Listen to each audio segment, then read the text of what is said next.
So, hello, welcome. I'm Mexi, and it's my great pleasure to welcome you all in the Delphi Economic Forum. I'm joined today by Mrs. Sharan Burrow. Mrs. Burrow, hello. Good morning, and indeed, Marilee, it's nice to be with you. Thank you so much. The purpose of our discussion today is to shed light on how the pandemic is affecting the world of work and how the pandemic is actually reshaping the future of work.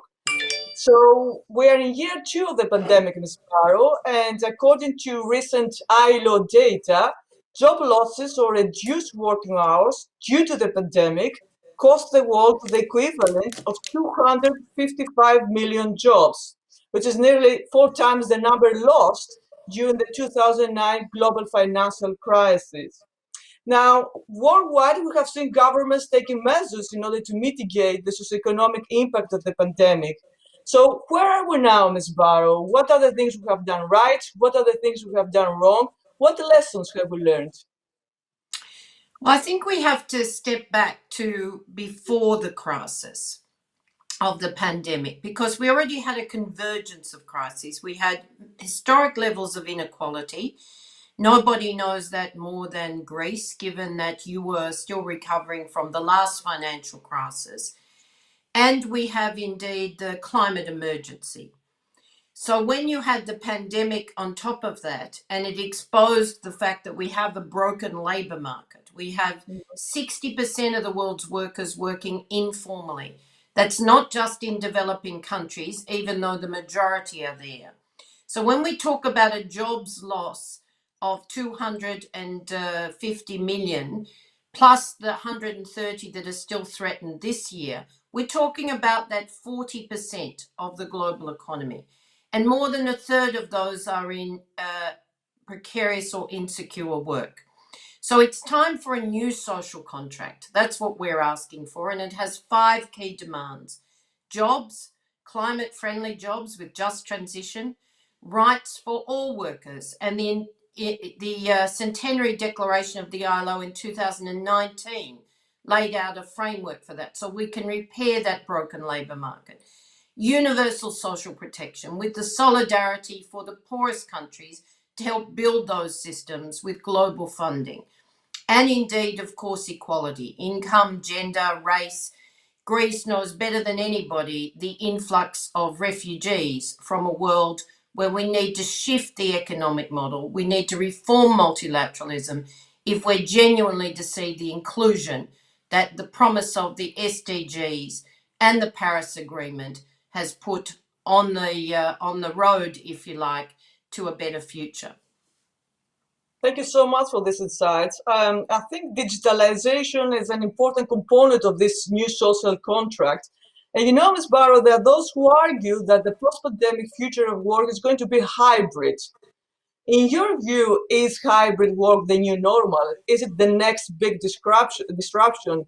And if so, are trade unions ready for hybrid work?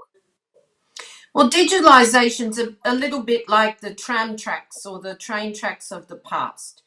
If you actually have digitalization underpinning the energy revolution, the nature of how we organize and collect data with all of the risks there for privacy and, the data theft of the models of the big corporations, all of those things, of course, must be regulated.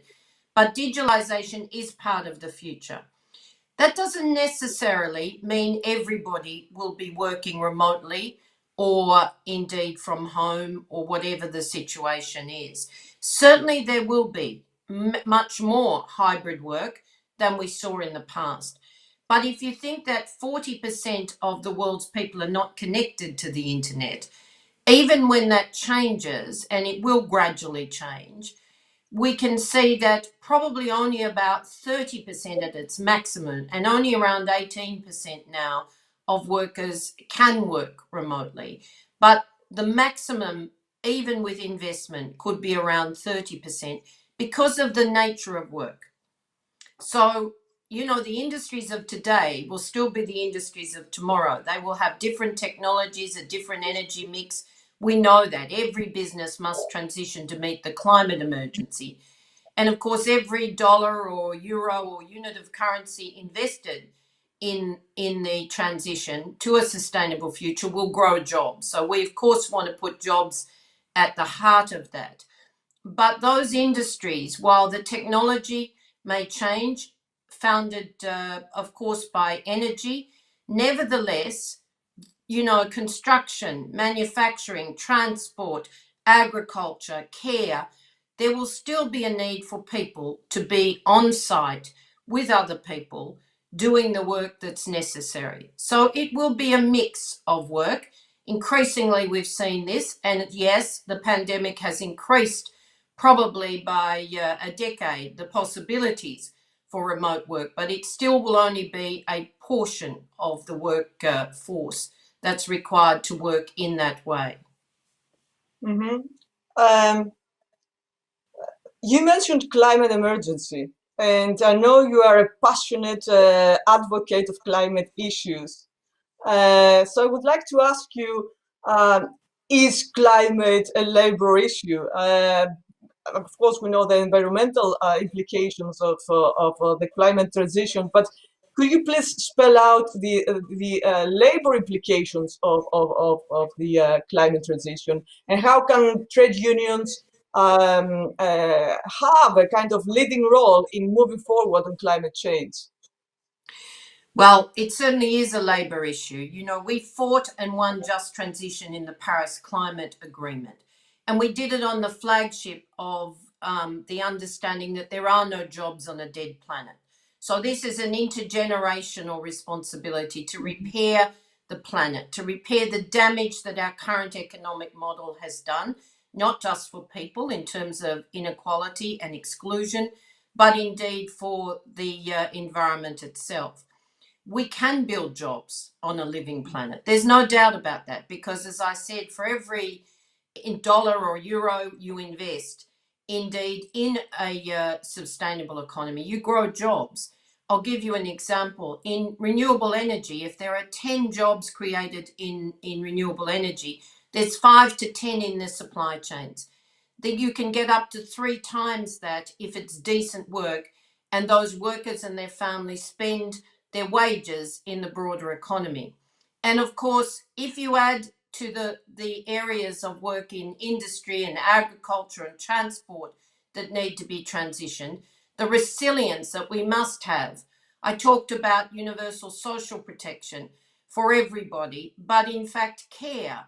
If COVID-19 has exposed anything, it's the deficit, the underfunding in care, in healthcare, in aged care, in childcare, in education. So when we invest in care to build those living, caring communities, then in fact we get almost double the number of jobs. We'd like it to be a little less because we want to see better wages and conditions for jobs that are predominantly female, but we actually want to see an investment in care as well as in the traditional industries that need to transition, because building resilience for people is so important. So frankly, if you want to share prosperity and you want to put people at the center of the future, then we need to see the regulatory environment that changes the economic model, that actually moves it to a model where we share prosperity with a new social contract, and of course, building that future for generations to come of a planet on which you can have hope. And can the gig economy, Ms. Burrow, ensure prosperity? Nowadays, we see more people, especially young people, they're choosing actually to work in the gig economy. But as we know, gig workers are deprived of basic labor protections, while the challenges surrounding the effective recognition of the right to collective bargaining are considerable. So I have two interrelated questions. How can young people build voice and exercise collective agency in the gig economy? And how can we make the most of collective bargaining in the gig economy, taking into consideration that gig workers and non-standard workers more broadly are underrepresented by trade unions, and taking also into consideration that platform companies, especially the big ones, are very reluctant to come to the negotiation table? So there are 3 points of intersecting solutions. The first is to recognize that when you talk about the word gig economy, it usually applies to transport, Uber, Deliveroo, and other areas, maybe task related work. That's one area. But the courts are already making judgments, the most recent being the UK, that says they are actually dependent employees. So, in that sense, the model is no different. The employers have to be brought to the table by legislative frame. But digitalisation, as you suggested before, is also undermining traditional areas of occupation or profession. So when you can, in fact, contract for care or indeed legal services or health services or, architectural services, you think of an area, journalism. This is breaking down the traditional areas of work. However, we have the solutions. It is indeed, again, in that labour protection floor that we negotiated through the ILO Centenary Declaration in 2019, and will be again the focus of this year's ILO conference in terms of how you fast track it for a COVID response that is about recovery and resilience, where people are at the centre.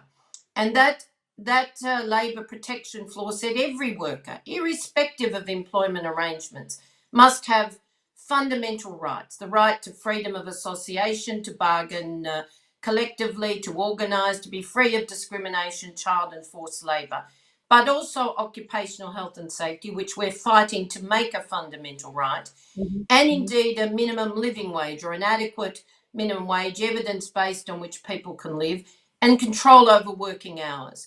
You marry that with universal social protection, and all workers can be covered by that to formalise jobs, to give them the protection, whatever the choices.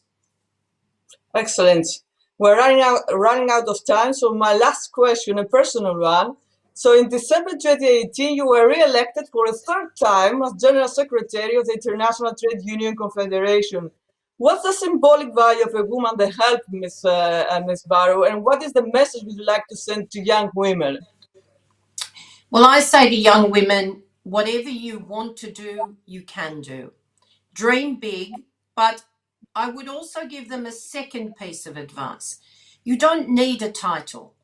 You know that it's certainly true that we need women in positions of authority.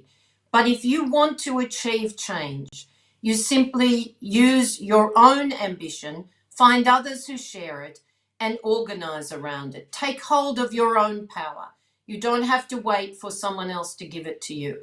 Women are so underrepresented, still so sadly devalued, that we are still fighting to eliminate violence, gender-based violence, to make sure women have equal rights, that their jobs where they dominate, in particularly in areas like care, are indeed guaranteed equal pay. There's a lot we need to fight for decent work, for the environment, for the SDGs generally, to create a world that genuinely shares prosperity, where we look after each other. So young women are the future. Take hold of their dreams and organise. Excellent. So with this inspiring message, we close our discussion today. Thank you so much, Ms. Burrow. I'm very grateful. It has been a very constructive discussion. I wish you all the best in your future endeavors. Thank you indeed. Thank you.